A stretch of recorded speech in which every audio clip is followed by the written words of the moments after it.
Hi welcome to life line. ఈ రోజు life line లో మనతో పాటు జాయిన్ అవుతున్నారు doctor Mohan Vamsi, chief surgical oncologist from Omega hospitals. ఈ రోజు లైఫ్ లైన్ లో మనం డిస్కస్ చేయబోతున్నాం క్యాన్సర్ ని ముందే గుర్తించొచ్చా, అసలు ఎలా ప్రివెంట్ చేయాలో డాక్టర్ గారిని అడిగి తెలుసుకుందాం. నమస్తే డాక్టర్ గారు. నమస్తే అండి. ఎస్ డాక్టర్ గారు, జనరల్ గా క్యాన్సర్ అనేది చాలా ఈ మధ్య కాలంలో చాలా ఎక్కువగా వింటున్నాం. మరి ఈ ప్రాబ్లం గురించి మాట్లాడుకుంటే జెనెటికల్ గా ఈ ప్రాబ్లం వచ్చే ఛాన్సెస్ ఎంతవరకు ఉన్నాయంటారు? దీన్ని ముందే ప్రివెంట్ చేయొచ్చు అంటారా? ఎస్, డెఫినెట్ గానండి. ఇప్పుడు క్యాన్సర్ ఇన్సిడెన్స్ మీరు అన్నట్టు రోజు రోజుకి పెరిగిపోతుంది.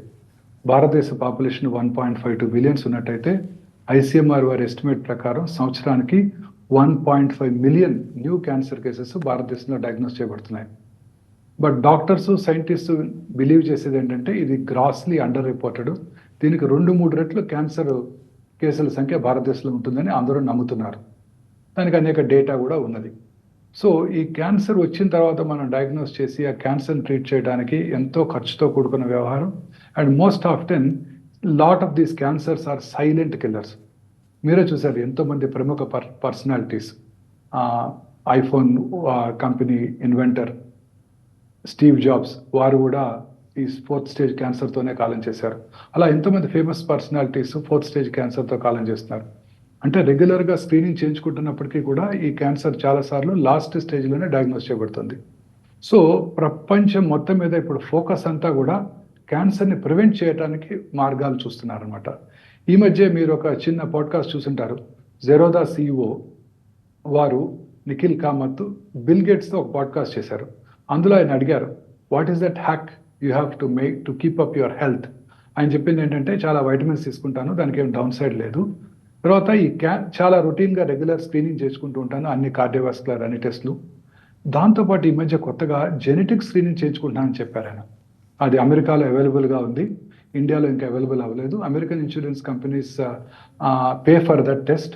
It is expensive test. ఈ టెస్ట్ కనుక చేయించుకున్నట్టయితే it is magical in picking up the cancer way before the traditional diagnostics do.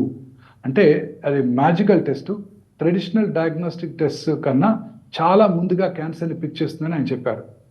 ఈ టెస్ట్ వలన ఇదేంటంటే జెనెటిక్ అంటే ఏదో తల్లిదండ్రుల దగ్గర నుంచి వచ్చిందని కాదండి. మన బాడీలో అబౌట్ 22,000 ప్రోటాన్ కోడింగ్ జీన్స్ ఉంటాయి. Equally good number of non protein coding genes ఉంటాయి. ఈ ప్రోటాన్ కోడింగ్ జీన్స్లో scientist have identified 500 to 600 oncogenes, అంటే క్యాన్సర్ కారక జన్యువులు. ఈ క్యాన్సర్ కారక జన్యువుల్లో వచ్చే మ్యుటేషన్స్ ద్వారానే క్యాన్సర్ వస్తుంది అని సైంటిస్టులు ఇప్పుడు గట్టిగా నమ్ముతున్నారు. సో ఈ మ్యుటేషన్స్ని కనుక మనం టార్గెట్ చేయగలిగితే క్యాన్సర్ని క్యూర్ చేయగలమని కూడా సైంటిస్టులు నమ్ముతున్నారు. సో మన బాడీలో జెనెటిక్ మ్యుటేషన్ అంటే ఆ జీన్లో వచ్చే మ్యుటేషనల్ చేంజెస్. అంటే చాలా రకాల ఫ్యాక్టర్స్. ఇప్పుడు మనం జెనెటిక్ అంటే తల్లిదండ్రుల దగ్గర నుంచి వచ్చిందని కాదు, మన లైఫ్ స్టైల్లో వచ్చిన మార్పుల వలన. అంటే cigarette smoking for example, which I will come to it little later. ఆ సిగరెట్ స్మోకింగ్ వలన ఎగ్జోమ్స్ మ్యానుఫ్యాక్చర్ అవుతాయి, ఎగ్జోమ్స్ని ఎఫెక్ట్ చేస్తుంది. ఆ ఎగ్జోమ్స్ వెళ్ళి మన జీన్స్లో మ్యుటేషన్స్ కలిగిస్తాయి. సో ఈ ఎగ్జోమ్స్ని కనుక మనం ఐడెంటిఫై చేయగలిగినట్టయితే క్యాన్సరు మేనిఫెస్ట్ అవడానికి ముందుగానే, చాలా ముందుగానే మనం క్యాన్సర్ని డయాగ్నోస్ వస్తుంది అని చెప్పగలుగుతాం. అంటే నియర్ ఫ్యూచర్లో ఈచ్ ఇండివిజువల్కి క్యాన్సర్ వచ్చే అవకాశం ఎంత ఉందో ముందుగా చెప్పగలుగుతాం. ఇన్నాళ్ళు క్యాన్సర్ వచ్చిన తర్వాతే డయాగ్నోస్ చేసేవాళ్ళం. క్యాన్సర్ రావటానికి ముందుగా పట్టుకునే అవకాశం లేకపోయేది, ఎక్సెప్ట్ గర్భసంచి ముఖద్వార క్యాన్సర్ తప్ప. క్యాన్సర్ని ఎర్లీగా పట్టుకోవడానికి స్క్రీనింగ్ చేసేవాళ్ళం. ఇప్పుడు ఫలానా ఇండివిజువల్కి ముందుగానే క్యాన్సర్ వస్తుంది అని చెప్పగలుగుతున్నాం. 77 క్యాన్సర్స్కి ఇప్పుడు డైరెక్ట్గా ఎటువంటి ఎగ్జామ్స్ని ఐడెంటిఫై చేస్తే 77 క్యాన్సర్స్ని మనం ఐడెంటిఫై చేయగలమో కూడా ఇప్పుడు మనకు క్లారిటీతో, రోబస్ట్ డేటాతో మనకి ఇప్పుడు అందుబాటులో ఉంది. సో ఈ టెస్ట్ చేయించుకోవడం ఇప్పుడు మనకి హైదరాబాద్లో కూడా అందుబాటులోకి వచ్చింది ఈ టెస్ట్. ఈ టెస్ట్ చేయించుకోవడం ద్వారా బిల్ గేట్స్ గారు ఎట్లా టెస్ట్ చేయించుకునేవారో అలా మన each individual in our country can undergo this test and find out he's or her chance of developing cancer. అంటే క్యాన్సర్ రావటాన్ని ముందుగా పట్టుకోవచ్చు. అంటే క్యాన్సర్ వస్తుంది అని తెలుసుకున్నాం అనుకోండి, 77 రకాల క్యాన్సర్స్, ఆ క్యాన్సర్స్కి ముందుగానే స్క్రీనింగ్ చేసుకుంటాం. ఉదాహరణకి కోలన్ క్యాన్సర్ వచ్చే అవకాశం ఉందని మనం ప్రెడిక్ట్ చేయగలిగాం అనుకోండి ఈ ఎగ్జోమ్స్ ఐడెంటిఫికేషన్ ద్వారా. ఆ పేషెంట్కి రెగ్యులర్గా నెలకోసారి స్టూల్ అకల్ బ్లడ్ టెస్టింగు, 3 నెలలకు 6 నెలలకు ఒకసారి కొలనోస్కోపీ టెస్టింగు, అవసరమైతే సిటీ స్కాన్ కూడా చేసుకొని క్యాన్సర్ రావటాన్ని ముందుగా పసిగట్టినట్టయితే ఆ క్యాన్సర్ వచ్చిన వెంటనే అర్లీగా ఉన్నప్పుడే, సిమ్టమ్స్ రాకముందే దాన్ని మనం సర్జరీ చేసి పూర్తిగా క్యూర్ చేయడానికి అవకాశం ఉంటుంది. Any other cancer for that matter, lung cancer అని, మెలనోమా క్యాన్సరు, అన్ని రకాల క్యాన్సర్ 77 క్యాన్సర్స్ని ఇప్పుడు మనం ఎగ్జామ్స్ ఐడెంటిఫికేషన్ ద్వారా ఖచ్చితంగా చెప్పగలుగుతున్నాం. సో ఈ క్యాన్సర్స్ అన్నీ కూడాను మనం ప్రివెంట్ చేయగలుగుతాం, లేదా అర్లీగా పట్టుకొని ఏ రకమైన న్యూట్రస్యూటికల్ మాడిఫికేషన్స్ ఇస్తే దీన్ని తగ్గించవచ్చు. ఏ రకమైన మాడిఫికేషన్స్ పేషెంట్కి అందించి, ఆ పర్సన్కి అందించి, పేషెంట్ కాదు పర్సన్కి అందించి, ఎందుకంటే సామాన్య ప్రజలకే టెస్ట్ చేస్తాం, ఆ ప్రజలకి అందజేసి ఏ రకంగా ఈ క్యాన్సర్ని ప్రివెంట్ చేయవచ్చు. ఉదాహరణకి బ్రెస్ట్ క్యాన్సర్ ముందుగా వస్తుందని ప్రెడిక్ట్ చేసామనుకోండి, రెగ్యులర్గా వారికి వారు ఎలా చెక్ చేసుకోవాలి, అల్ట్రాసౌండ్ టెస్ట్ రెగ్యులర్గా నెలకు ఒకసారి చెక్ చేసుకోవడం, మ్యామోగ్రఫీ లేదా ఎంఆర్ మ్యామోగ్రామ్ చేసుకొని నాన్ ఇంటర్వెన్షనల్ టెస్ట్ ద్వారా చేసుకొని క్యాన్సర్ రావడానికి ముందుగా పసిగట్టినట్టయితే బ్రెస్ట్ క్యాన్సర్ని మనం పూర్తిగా క్యూర్ చేయవచ్చు, బ్రెస్ట్ తీయకుండానే క్యూర్ చేయవచ్చు. చాలాసార్లు ఈ క్యాన్సర్స్ అన్ని లేట్ స్టేజ్లో డయాగ్నోస్ చేయడం వల్ల మనం క్యూర్ అవ్వట్లేదు, and lot of chemotherapy, radiotherapy అన్నీ ఇవ్వాల్సి వస్తుంది. ఇలా ఈ ముందుగా పసిగట్టవచ్చు. ఉదాహరణకి BRCA1 BRCA2 మ్యుటేషన్ అనాలిసిస్, ఇది ఇప్పుడు ఆల్రెడీ అందుబాటులో ఉంది. ఇది ఎగ్జామ్ టెస్ట్ కాదు, మామూలు టెస్టే. ఈ BRCA1 BRCA2 టెస్ట్ చేసుకోవడం ద్వారా మనం ముందుగానే ఆ పేషెంట్కి బ్రెస్ట్ క్యాన్సర్ వచ్చే అవకాశాలు ఎంత, అలాగే ఒవేరియన్ క్యాన్సర్ వచ్చే అవకాశాలు ఎంత తెలుసుకోవచ్చు. ఫేమస్ పర్సనాలిటీ యాంజెలినా జోలీ 2011లోనే వారి తల్లిగారికి ట్రిపుల్-నెగటివ్ బ్రెస్ట్ క్యాన్సర్ ఉందని ఈ టెస్ట్ చేయించుకొని అది పాజిటివ్ ఉండటం వల్ల క్యాన్సర్ రాకముందే రిస్క్ రిడక్షన్ సర్జరీ 2 బ్రెస్ట్లు తీయించేసుకున్నారు, 2 ఓవరీలు కూడా తీయించేసుకున్నారు. అలాగే ఇంకొన్ని జీన్స్ ఉన్నాయి. TP53 జీన్ మ్యుటేషను, ఇది కనుక ఐడెంటిఫై చేసినట్టయితే లుకీమియాస్, బ్రెయిన్ ట్యూమర్స్ వచ్చే అవకాశాలు ఉంటాయి. అలాగే కోలన్ క్యాన్సర్, లించ్ సిండ్రోమ్ అంటారు, MLH1 MSH2 మ్యూటేషన్స్ అంటారు. వీటిని కనుక ఉన్నట్టయితే కోలోరెక్టల్ క్యాన్సర్ వచ్చే అవకాశం ఎంత ఉంది. మొన్ననే ఈ మధ్యనే ఒక పేషెంట్కి కోలన్ క్యాన్సర్ వచ్చింది. వారి తమ్ముడి గారికి కొంచెం భయంగా ఉండేది, ఫ్యామిలీలో వస్తుందా, మా అన్నయ్య గారికి 34 ఇయర్స్కే వచ్చిందని. వారు వచ్చేసి టెస్ట్ చేయించుకున్నారు, MLH1 MSH2 మ్యూటేషన్ టెస్ట్ చేయించుకొని వారికి కూడా కోలోరెక్టల్ క్యాన్సర్ రిస్క్ ఉందని తెలుసుకొని వారు వెంటనే స్క్రీనింగ్ చేసుకోవడంతో వారికి ఆల్రెడీ వచ్చి ఉందని కూడా తెలుసుకోగలిగాం. అలాగే ఇంకా రకరకాల క్యాన్సర్స్ ఉన్నాయి. ఫ్యాబ్ జీన్ అంటారు, ఫెమిలియల్ ఎడెనోమాటస్ పాలిపోసిస్ కోలీ జీన్. ఈ జెనెటిక్ మ్యుటేషన్ ఐడెంటిఫై చేయడం ద్వారా కోలన్ క్యాన్సర్ వచ్చేది లేని ముందుగానే తెలుసుకోవచ్చు. అలాగే కొన్ని రకాల thyroid cancers, medullary thyroid cancer అంటారు, వాటికి రెడ్ జీన్ అనాలిసిస్ చేసుకోవడం ద్వారా ఆ క్యాన్సర్ వస్తుందో లేదో ముందుగానే ఈచ్ ఇండివిజువల్ తెలుసుకోవచ్చు. అలా కనుక ఫ్యామిలీలో కనుక రెడ్ జీన్ ఉన్నట్టయితే ఆ ఈచ్ పర్సన్కి పుట్టగానే 1 ఇయర్ లోపలే టోటల్ థైరాయిడెక్టమీ చేసినట్టయితే ఈ మెడులరీ క్యాన్సర్ రాకుండా ప్రివెంట్ చేయవచ్చు. సో ఇవన్నీ కూడా ఇప్పటికే అందుబాటులో ఉన్నాయి. ఇప్పుడు కొత్తగా మనం ఇండియాలో ఫస్ట్ టైం తీసుకొచ్చింది ఏంటంటే ఈ ఎక్సోమ్ అనాలిసిస్, EXOME ఎక్సోమ్ అనాలిసిస్. ఈ ఎక్సోమ్సే మన జీన్స్ని మాడిఫై చేసి క్యాన్సర్కి ప్రీడిస్పోజ్ చేస్తాయి. సో ఎగ్జామ్స్ని కనుక ముందుగా ఐడెంటిఫై చేసినట్టయితే క్యాన్సర్ రావటాన్ని ముందుగా పసిగట్టవచ్చు. This is a revolutionary approach. Cancer రాకుండా ముందే క్యాన్సర్ వచ్చే అవకాశాలు ఉన్నాయని తెలుసుకొని ఆ క్యాన్సర్ని రెగ్యులర్గా స్క్రీన్ చేస్తూ ఆ క్యాన్సర్కి ఆ ఇండివిజువల్లో ఆ క్యాన్సర్ రాగానే మన దానికి కావాల్సిన చర్యలు అంటే సర్జరీ కానీ ఇతరత్ర మెథడ్స్ ద్వారా కానీ ఆ క్యాన్సర్ రాకుండా చేయాలి, లేకపోతే రాగానే ఐడెంటిఫై చేసి దాన్ని క్యూర్ చేసేయాలి. తద్వారా క్యాన్సర్ వల్ల వచ్చే మార్టాలిటీని మనం పూర్తిగా తగ్గించగలుగుతాం. ఎస్ డాక్టర్ గారు, ఈ మధ్య కాలంలో లైఫ్ స్టైల్ చేంజెస్ వల్ల కూడా ఎక్కువగా క్యాన్సర్ గురించి వింటున్నాం. లైక్ ప్లాస్టిక్ వాడటం కానీ రకరకాల కారణాల చేత క్యాన్సర్ గురించి ఎక్కువగా వింటున్నాం. జనరల్గా ఎలాంటి లైఫ్ స్టైల్ మాడిఫికేషన్స్ చేసుకోవడం వల్ల దీన్ని ముందు నుంచే ప్రివెంట్ చేయొచ్చు అంటారు? దిస్ ఇస్ వెరీ యాప్ట్ అండి. ప్రజెంట్ సినారియోలో ఈ గత 20-30 ఏళ్ళుగా లైఫ్ స్టైల్లో వచ్చిన చేంజెస్ ద్వారానే క్యాన్సర్ ఇన్సిడెన్స్ ర్యాపిడ్గా పెరిగిపోతుంది. I still remember in the year 2002, exactly 23 years back, నేను ఇండో అమెరికన్ క్యాన్సర్ ఇన్స్టిట్యూట్ డైరెక్టర్గా టేక్ ఓవర్ చేసినప్పుడు that was the only cancer hospital 23 years back. 45 cancer patients on the radiotherapy couch and about 11 to 14 admissions. That's the only private cancer hospital. ఇవాళ 45 cancer hospitals ఉన్నాయి.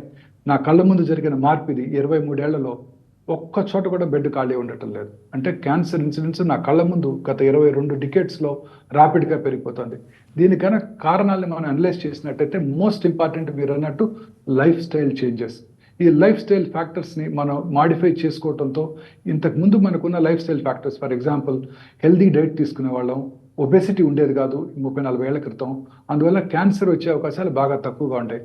ఇప్పుడు రెగ్యులర్గా e commerce, quick commerce, అలాగే fast foods, వీటిలో highly processed meat, red meat, అలాగే sugary drinks, processed foods, అనేక రకాలైన హానికరమైన ప్రిజర్వేటివ్స్, ఎడిటివ్స్, వాళ్ళు 2 నిమిషాల్లో ఫుడ్ని ప్రిపేర్ చేసి 8 నిమిషాల్లో మీకు సర్వ్ చేయాలంటే అదంతా కూడా ప్రిజర్వ్డ్ ఫుడ్డే ఉంటుంది.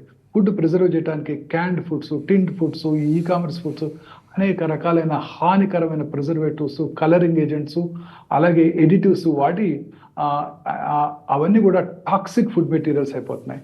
వీటి వల్లనే అనేక రకాలైన క్యాన్సర్స్ వస్తున్నాయి. మొన్న ఈ మధ్య చూసాం కర్ణాటక గవర్నమెంట్ మంచూరియాలో వాడే కలర్స్ బ్యాన్ చేశారు. కాటన్ క్యాండీలో వాడే రోడమిన్-బి అనే కెమికల్ని బ్యాన్ చేశారు. ఇంకా ఈ మధ్యనే ఇడ్లీస్ తయారు చేసేటప్పుడు థిన్ కాటన్ క్లాత్ బదులు ప్లాస్టిక్ షీట్, పల్చటి ప్లాస్టిక్ షీట్ వాడటం వలన ఆ పల్చటి ప్లాస్టిక్స్ లో ఉన్న మిలియన్స్ ఆఫ్ మైక్రో నానో ప్లాస్టికల్స్ ఇడ్లీలోకి వచ్చి అత్యంత సేఫ్ ఇడ్లీని కూడా హానికరంగా చేసేసుకున్నాం మనం. సో ఇవన్నీ కూడా అనేక రకాలుగా ఈ లైఫ్ స్టైల్ చేంజెస్ అనేక రకాలుగా మన క్యాన్సర్కి దారితీస్తున్నాయి. ఇంతకుముందు కూడా మనం ఒకసారి డిస్కస్ చేసాము నైట్ టైం వర్క్ చేసే హ్యాబిట్స్. మనం మామూలుగా మార్నింగ్ అంతా కూడా పని చేసుకుని రాత్రి ఎర్లీగా కనుక నిద్రపోయినట్టయితే, రాత్రి 1:30కో 2:00కో ప్రిఫరబుల్లీ లైట్ లేకుండా నిద్రపోయినట్టయితే రాత్రి 1 గంటకో 2 గంటలకో మెలటోనిన్ అనే హార్మోన్ ఉత్పత్తి అవుతుంది మన అందరిలో.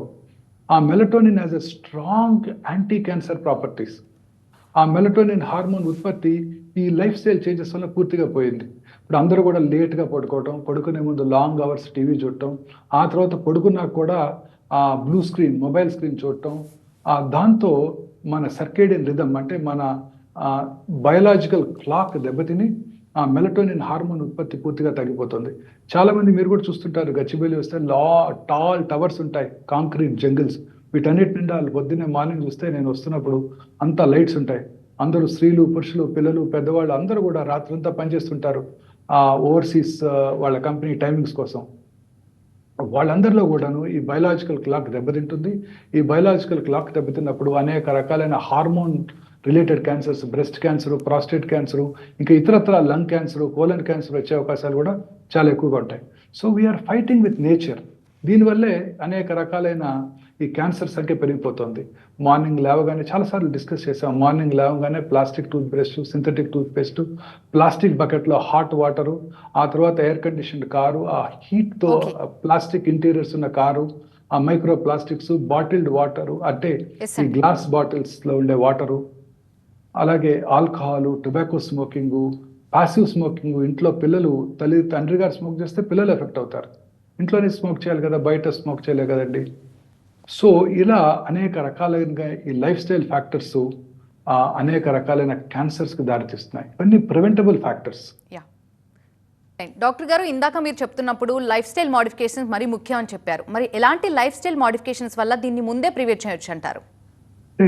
Most important regular physical activity అండి.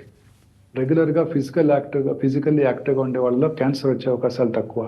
ముఖ్యంగా ఒబేసిటీని ప్రివెంట్ చేయగలిగితే breast cancer, colon cancer, prostate cancer ఇవన్నీ వచ్చే అవకాశాలు బాగా తగ్గిపోతాయండి. వీటితో పాటు ఈ ఒబేసిటీ వాళ్ళలో ఇన్సులిన్ రెసిస్టెన్స్ ఎక్కువగా డెవలప్ అవుతుంది. వాళ్ళలో క్రానిక్ ఇన్ఫ్లమేషన్, చాలాసార్లు మనం వింటున్నాం ఈ మధ్య, chronic inflammation would be the main cause అనమాట. అది కరోనరీ ఆర్టరీ డిసీజ్కి, బ్రెయిన్ స్ట్రోక్స్కి, క్యాన్సర్ కూడా. ఈ క్రానిక్ ఇన్ఫ్లమేషన్ ప్రివెంట్ చేయడానికి regular physical exercise is very very important. అలాగే న్యాచురల్గా ఈ lifestyle modifications, alcohol, smoking, అలాగే అన్ని రకాల టొబాకో ప్రొడక్ట్స్కి దూరంగా ఉండటం, ఇతరత్ర ఇంకెవరైనా ఇంట్లో స్మోక్ చేస్తున్నట్టయితే వారికి దూరంగా ఉండటం, ఎందుకంటే passive smoking is equally dangerous అనమాట. ఇవన్నీ చర్యలు కనుక తీసుకున్నట్టయితే రెగ్యులర్గా మనం ఈ లైఫ్ స్టైల్ మాడిఫికేషన్స్ ద్వారా, అంటే ప్రాసెస్డ్ ఫుడ్స్, మీట్స్ అవి మానేసి మనం you eat what your grand mother rate in the past. వారు తిన్న ఆహారమే కనుక మీరు తీసుకున్నట్టయితే ఇలాంటి ప్రాసెస్డ్ మీట్స్, షుగరీ డ్రింక్స్, కోలాసు ఇవన్నీ కూడా పూర్తిగా అవాయిడ్ చేసేసి, అలాగే రెడ్ మీట్ కూడా వీలైనంత వరకు తగ్గించేయటం, అడల్టరేటెడ్ ఆయిల్స్ వాటి యొక్క యూసేజ్ ఎక్కువ అయిపోతుంది ఈ హోటల్స్లో, వాటికి దూరంగా ఉండటం, ఇలా ఉండగలిగినట్టయితే ఖచ్చితంగా మనం క్యాన్సర్ నుంచి కూడా దూరంగా ఉండొచ్చండి.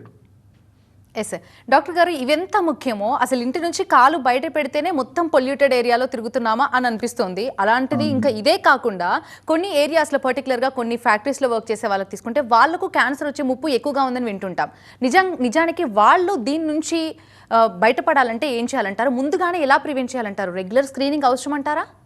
డెఫినెట్గా మేడం. చాలా రకాల, మీరు అన్నట్టు చాలా రకాల ఇండస్ట్రియల్ ఎక్స్పోజర్, ఉదాహరణకి కోల్ అంటే థర్మల్ పవర్ ప్లాంట్స్లో పనిచేసే వాళ్ళను, అక్కడ వేర్ కోల్ ఈజ్ బర్న్డ్, అలాగే ఓపెన్ కాస్ట్ మైన్స్ ఎక్కువగా ఉన్న చోట్ల, గ్రనైట్ డిపాజిట్స్ ఎక్కువగా ఉన్న టౌన్స్ సిటీస్లో కూడా క్యాన్సర్ ఇన్సిడెన్స్ ఎక్కువగా ఉంటుంది.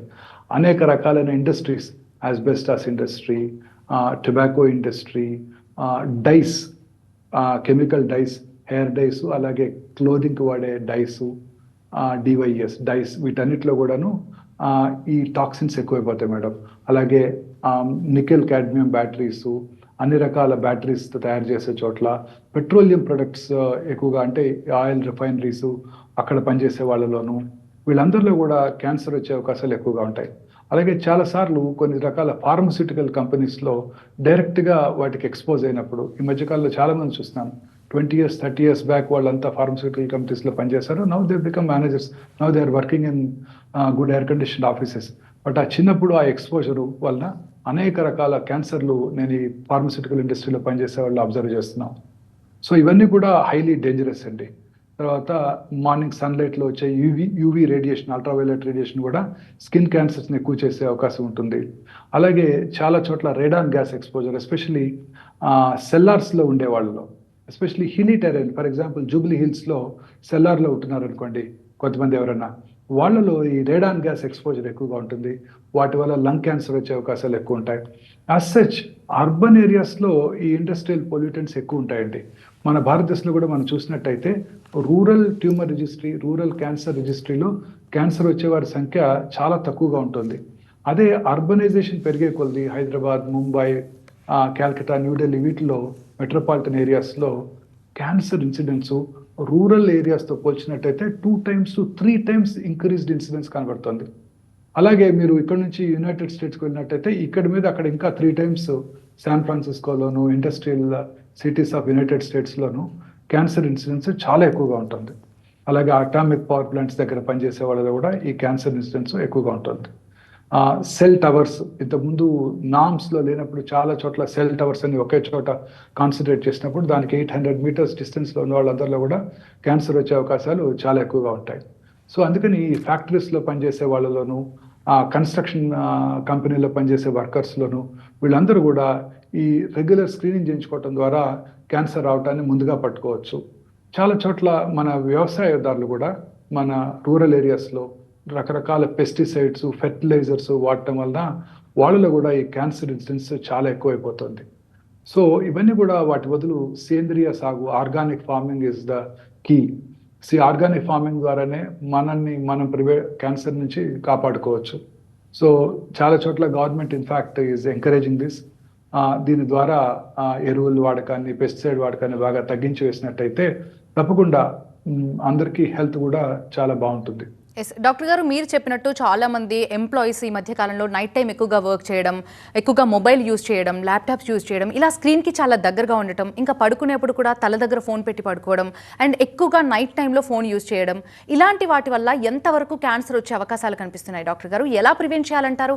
ఇలా రెగ్యులర్ లైఫ్ స్టైల్ లీడ్ చేస్తున్న వాళ్ళలో ఏమైనా లక్షణాలు కనిపిస్తాయంటారా? డెఫినెట్గా మేడం, క్యాన్సర్ ఇన్సిడెన్స్ పెరిగిపోవడానికి ఇది ఒక మెయిన్ కారణం. ఎందుకంటే ఆ రాత్రిపూట ఎర్లీగా పడుకోకపోవటం, ఎర్లీగా డిన్నర్ చేసి 8-9 o'clock అలా పడుకున్నట్టయితే, 8-9 గంటలకు పడుకున్నట్టయితే ఖచ్చితంగా 1 o'clock 2 o'clock ఈ ఇంపార్టెంట్ హార్మోన్ మెలటోనిన్ ఉత్పత్తి అవుతుంది.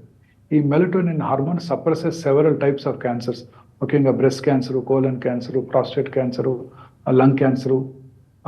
ఈ మెలటోనిన్ హార్మోన్ ప్రొడక్షన్ కనుక ఆగిపోయినట్టయితే, ఎందుకంటే ఇలా రాత్రిపూట పనిచేసే వాళ్ళను, రాత్రిపూట లైట్ వేసుకొని పడుకునే వాళ్ళను, రాత్రిపూట ఇన్ఫాక్ట్ బ్రైట్ బెడ్ లైట్ ఉంటే కూడా డేంజరస్.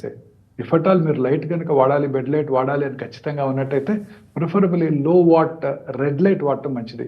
ఎందుకంటే ఇది మెలటోనిన్ హార్మోన్ అత్యంత తక్కువగా ఇన్హిబిట్ చేస్తుంది. Especially white light, yellow light, blue light are very dangerous. ఇవన్నీ కూడా ఖచ్చితంగా ఈ కలర్డ్ బెడ్ లైట్స్ వాడకుండా ఉండకపోవటం మంచిది. ప్రిఫరబుల్లీ నైట్ టైం అసలు లైట్ లేకుండా పడుకోవటం మంచిది. సో అర్లీగా పడుకొని అర్లీగా నిద్రలేచినట్టయితే అనేక రకాలైన క్యాన్సర్స్ నుంచి, ఇతరత్ర హెల్త్ ప్రాబ్లమ్స్ నుంచి కూడా దూరంగా ఉండడానికి అవకాశం ఉంటుంది. సార్, ఎన్విరాన్మెంటల్ ఫ్యాక్టర్స్ గురించి చెప్పాలంటే ఏం చెప్తారు సార్? ఈ ఇండస్ట్రియల్ పొల్యూటెంట్స్తో పాటు రకరకాల మైక్రో ప్లాస్టిక్స్ కూడా మన బాడీలోకి వెళ్ళిపోతున్నాయి. ఈ billions of micro nano particles, మీరు వేడి కాఫీ కప్లో కాఫీ తాగినప్పుడు ప్లాస్టిక్ కంటైనర్లో మీరు క్విక్ కామర్స్లో ఫుడ్ ఆర్డర్ చేసినప్పుడు మీకు ఎలా వస్తుంది మేడం ఫుడ్? ప్లాస్టిక్ వాటిలో వస్తుంది. ప్లాస్టిక్ కంటైనర్స్, ఆ బ్లాక్ ప్లాస్టిక్, వైట్ ప్లాస్టిక్. పొద్దున్నే మీరు హెల్దీ బ్రేక్ఫాస్ట్ ఇడ్లీ ఆర్డర్ చేయండి, టిఫిన్ పాయింట్ నుంచి మీకు హాట్ ఇడ్లీ ప్లాస్టిక్ కప్లోనే సర్వ్ చేస్తారు, Yes, sir. Hot idli hot sambar plastic కప్లోనే సర్వ్ చేస్తారు. ఆ తర్వాత మీరు అక్కడికి వెళ్ళి తిన్నా కూడా ప్లాస్టిక్ ప్లేట్స్లోనే సర్వ్ చేస్తారు, ప్లాస్టిక్ కాఫీ కప్స్తోనే మీకు కాఫీ అందిస్తున్నారు, టీ అందిస్తున్నారు. సో అలా hot liquids or hot substances ఈ ప్లాస్టిక్తో టచ్ అయినప్పుడు అందులో ఉన్న millions and billions of nano plastic particles, micro plastic particles మనం అబ్జార్బ్ చేసి మన గట్ మ్యూకోజా ద్వారా అబ్జార్బ్ చేయబడి మన బాడీలో అవి అనేక రకాల ఏరియాస్లో మాడిఫై చేసి జన్యుపరమైన మ్యూటేషన్ కలుగజేసి మన ఇమ్యూనిటీ సిస్టమ్ని వీకెన్ చేసి మనకి అనేక రకాలైన క్యాన్సర్స్కి దారితీస్తున్నాయండి. So plastic is one important thing. అందుకే ఇందాక Right. మనం పూర్వకాలం లాగా మన ఫుడ్ కనుక తీసుకున్నట్టయితే ఎటువంటి ప్రాబ్లమ్స్ ఉండవు. Thank you sir, thanks for your valuable words. ఇది వాళ్ళ లైఫ్ లైన్ చూస్తూనే ఉండండి TV9.